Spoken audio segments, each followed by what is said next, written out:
ছাত্রছাত্রীবৃন্দ, আসসালামু আলাইকুম। ভালো আছো নিশ্চয়ই তোমরা।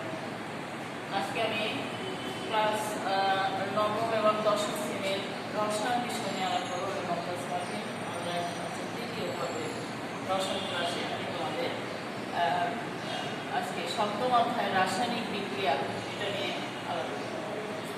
তো আমরা জানি রসায়ন মূলত কি? রসায়ন হলো পদার্থের কর্ম, গঠন, তাদের পরিবর্তন, এটা নিয়েই কিন্তু রসায়ন।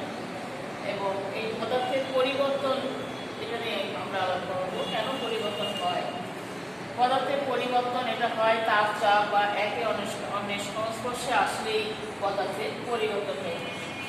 পদার্থের পরিবর্তন দুই ধরনের হয়ে থাকে। একটা হচ্ছে ভৌত পরিবর্তন, এটা রাসায়নিক পরিবর্তন, এটা তোমরা আরো আগেই জেনেছো। ভৌত পরিবর্তন কোনটা? যদি কোনো পদার্থের আভ্যন্তরীণ কোনো অবস্থার পরিবর্তন না হয়ে শুধু বাহ্যিক অবস্থার পরিবর্তন হয়, তাকে আমরা বলবো ভৌত পরিবর্তন। আর রাসায়নিক পরিবর্তন কোনটা? যে পরিবর্তনের ফলে সম্পূর্ণ ভিন্ন ধর্ম বিশিষ্ট নতুন পদার্থ পরিণত হয়, তাকে রাসায়নিক পরিবর্তন বলে। অর্থাৎ পুরাতন বন্ধন ভাঙা এবং নতুন বন্ধন তৈরি করার মূলত রাসায়নিক পরিবর্তন। ভৌত পরিবর্তন আমরা উদাহরণস্বরূপ বলতে পারি, যেমন পানি কথা তোমরা জানো। পানি এটাকে বরফ করা যায়, তাপমাত্রা কমালে যেটা বরফে পরিণত হয়, আবার তাপমাত্রা বাড়ালে পানি কি হয়? বাষ্পে পরিণত হয়। কিন্তু তার আভ্যন্তরীণ গঠন কিন্তু তার একই থাকে। পানির যে গঠন H2 সেটা দুই ভাগ হাইড্রোজেন, এক ভাগ অক্সিজেন। শুধুমাত্র বাহ্যিক অবস্থা পরিবর্তন হয়।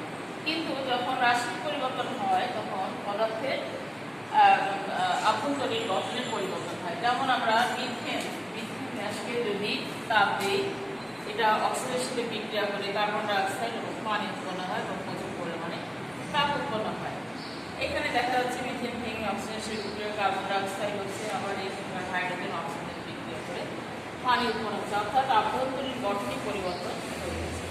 এ ধরনের পরিবর্তনকে আমরা রাসায়নিক পরিবর্তন বলবো। এরকম অনেক উদাহরণ আরও রয়েছে। রাসায়নিক বিক্রিয়ার শ্রেণীবিভাগ যদি বলি, রাসায়নিক বিক্রিয়ার দিকের উপর ভিত্তি করে রাসায়নিক বিক্রিয়াকে দুই ভাগে ভাগ করা যায়। একটা হচ্ছে একমুখী বিক্রিয়া, উপমুখী বিক্রিয়া। একমুখী বিক্রিয়া কোনগুলোকে বলবো?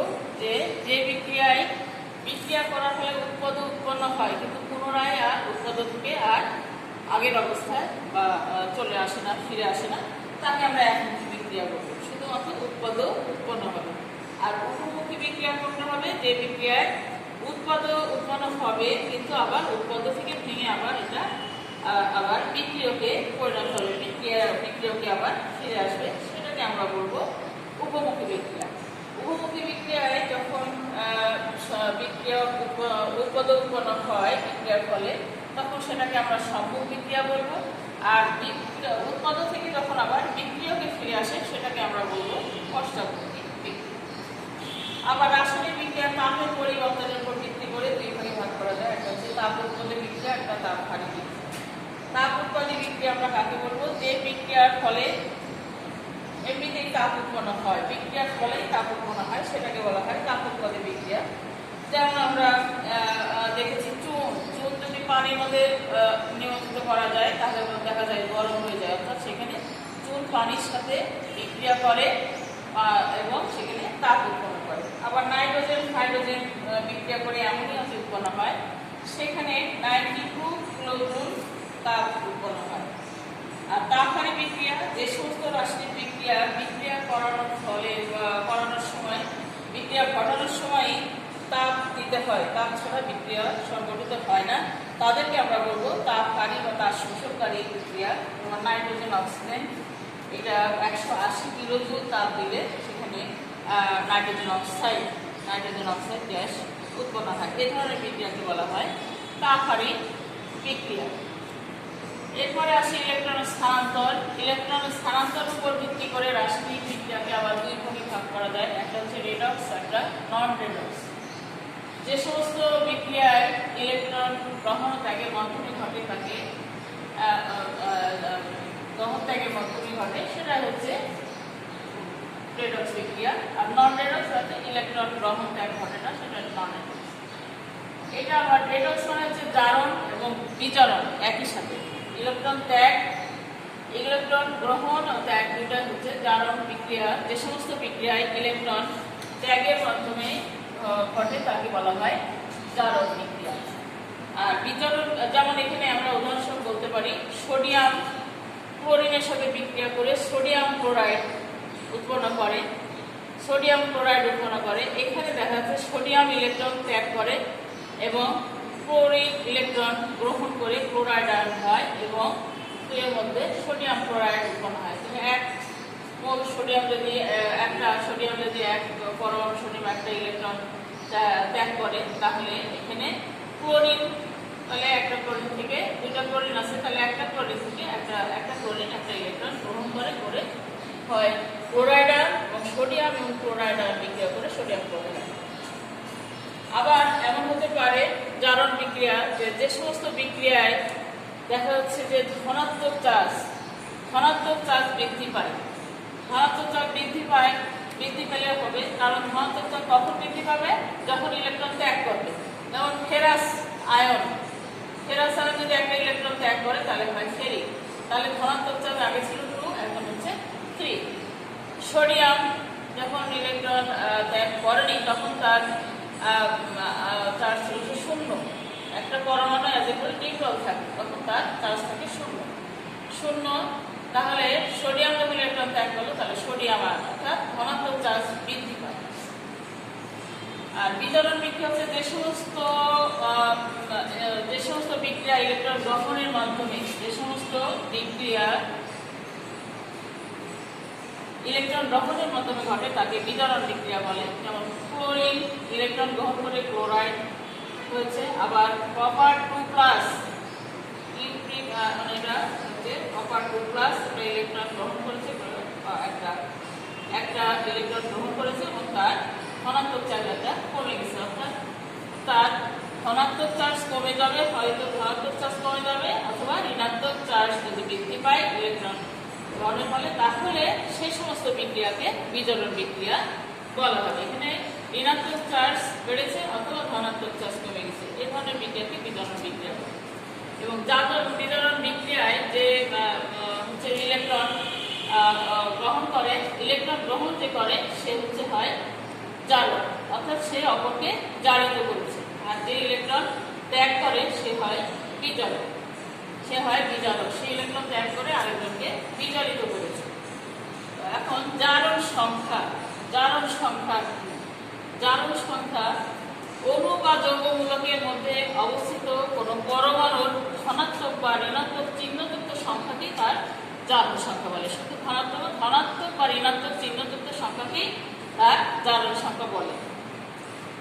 একক পরমাণু যেমন সোডিয়াম, ম্যাগনেসিয়াম, আয়রন এগুলোর জারণ সংখ্যা 0। আবার একই পরমাণু দিয়ে গঠিত অণু, যেমন আমরা দেখতে পারি হাইড্রোজেন, দুটো হাইড্রোজেন পরমাণু নিয়ে একটা হাইড্রোজেন অণু গঠিত হয়, দুটো ক্লোরিন পরমাণু নিয়ে একটা ক্লোরিন অণু গঠিত হয়। এরকম যেগুলো হয়, একই পরমাণু দিয়ে গঠিত অণুসমূহের সংশ্লিষ্ট পরমাণু সমূহের জারণ সংখ্যা 0। হ্যাঁ, যেমন হচ্ছে যে ক্লোরিন দুটা নিয়ে এখানে ক্লোরিন অণু হয়েছে, একটা ক্লোরিনের জারণ সংখ্যা কিন্তু 0। এই যে একটা ক্লোরিনের জারণ সংখ্যা 0, কিন্তু তারা দুটো মিলে কিন্তু ক্লোরিন। এই ধরনের যে সমস্ত মৌল আছে তাদের পরমাণুর জারণ সংখ্যা কিন্তু 0। এখন এই জারণ সংখ্যা আমরা কিভাবে নির্ণয় করতে পারি? তোমাদের বইও কিন্তু উদাহরণস্বরূপ দেওয়া আছে, সেটা বাদে আমি একটা করে দেখে দিচ্ছি। জারণ সংখ্যা নির্ণয় করতে গেলে আমাদের জারণ সংখ্যা নির্ণয় করতে যে মৌলের জারণ সংখ্যা নির্ণয় করব তা বাদে বাকি মৌলগুলোর জারণ সংখ্যা কিন্তু আমার জানতে হবে। বাকি মৌলগুলোর জারণ সংখ্যা আমাদের জানা থাকতে হবে, তাহলে আমরা যেটা জানা নেই সেটা আমরা বের করতে পারব। এখন ধরি পটাশিয়াম ডাইক্রোমেট, এটা একটা যৌগ। পটাশিয়াম ডাইক্রোমেটে বলা হলো ক্রোমিয়ামের জারণ সংখ্যা নির্ণয় করো। তো ক্রোমিয়ামের জারণ সংখ্যা আমার জানা নেই, তাহলে ক্রোমিয়ামের জারণ সংখ্যা আমি ধরে নেব x, এবং বাকিগুলোর জারণ সংখ্যা আমার জানা থাকতে হবে। যেমন পটাশিয়ামের জারণ সংখ্যা +1, পটাশিয়াম যেহেতু থাকতো সেই ইলেকট্রন ত্যাগ করতে পারে, সেজন্য পটাশিয়ামের জারণ সংখ্যা হচ্ছে 1। তাহলে আর অক্সিজেন সেই ইলেকট্রন গ্রহণ করতে হবে কয়টা? 2টা, সেজন্য এর জারণ সংখ্যা -2। এটা আমাদের জানা থাকতে হবে। তাহলে এখানে এবং একটা যৌগের অ্যাজ এ হোল জারণ সংখ্যা কিন্তু টোটাল মোট জারণ সংখ্যা কিন্তু 0। তাহলে এখানে আমরা হিসাব করি, পটাশিয়াম আছে একটা, পটাশিয়াম আছে 2টা এবং একটা পটাশিয়ামের জারণ সংখ্যা 1, তাহলে 1 এর সাথে 2 গুণ করলাম। ক্রোমিয়াম আছে 2টা, যার জারণ সংখ্যা আমার জানা নেই, সেটা x ধরে নিতে 2 × x প্লাস -2 একটা অক্সিজেনের জারণ সংখ্যা -2, তাহলে 7টার জন্য 7 × 14 0। তাহলে এখানে আমরা যোগ করে নিই, এখানে 2 + 2x - 14 = 0। তাহলে 2x - 12 = 0, তাহলে 2x = 12, তাহলে x = 12/2 হয় 6, তাহলে x = 6। অতএব ক্রোমিয়ামের জারণ সংখ্যা হবে 6। ক্রোমিয়ামের জারণ, এভাবেই কিন্তু আমরা অনেক যে কোনো যৌগেরই আমরা জারণ সংখ্যা বের করতে পারবো, কিন্তু যার জারণ সংখ্যা বের করতে হবে সেটা বাদে বাকিগুলোর জারণ সংখ্যা আমাদের অবশ্যই জানা থাকতে হবে। তাহলে এ পর্যন্ত, এবং দেখি আমি তোমাদের কয়েকটি এ পর্যন্ত নিশ্চয়ই বুঝেছ। আমি একটি বাড়ির কাজ তোমাদের দিয়ে রাখছি, আগামী ক্লাসে আবারও তোমাদের সঙ্গে এই অধ্যায়ের করেই আমি নেব ক্লাস। তো আজকে এটুকু করে আমি দুটো বাড়ির কাজ দিয়ে রাখি, তোমরা সেটা করবে। আগামীকাল আমরা এটার পরবর্তী যে অংশগুলো রয়েছে সেগুলো আমরা আবার আলোচনা করব। একটি জিনিস তোমাদের বলে রাখি, যেটা যে জারণ সংখ্যা এবং যোজনী, এটা তোমরা প্রায় করে ফেলো। জারণ সংখ্যা যোজনী কিন্তু এক না। জারণ সংখ্যা একটি মৌলের জারণ সংখ্যা পরমাণু বা আয়নে উপস্থিত চার্জ, ধনাত্মক বা ঋণাত্মক চার্জকে বলা হয় জারণ সংখ্যা। অর্থাৎ জারণ সংখ্যা ধনাত্মক হতে পারে, ঋণাত্মক হতে পারে, ভগ্নাংশ হতে পারে, এমনকি আমরা দেখলাম জারণ সংখ্যা 0 হতে পারে, জারণ সংখ্যা 0 হতে পারে। এবং জারণ সংখ্যা অনেক সময় দেখা যায় যে বিভিন্ন যৌগে বিভিন্ন, একই মৌলের জারণ সংখ্যা বিভিন্ন যৌগে বিভিন্ন হতে পারে। কিন্তু যোজনী কি? যোজনী আমরা জানি যে যোজনী হচ্ছে একটি মৌলের অন্য একটি মৌলের সাথে সংযুক্ত হওয়ার যে সামর্থ্য, সেটাকে যোজনী বলে, সেটাকে যোজনী বলে। এবং এই যোজনী কিন্তু ভগ্নাংশ হবে না, যোজনী ধনাত্মক বা ঋণাত্মক হয় না যোজনী।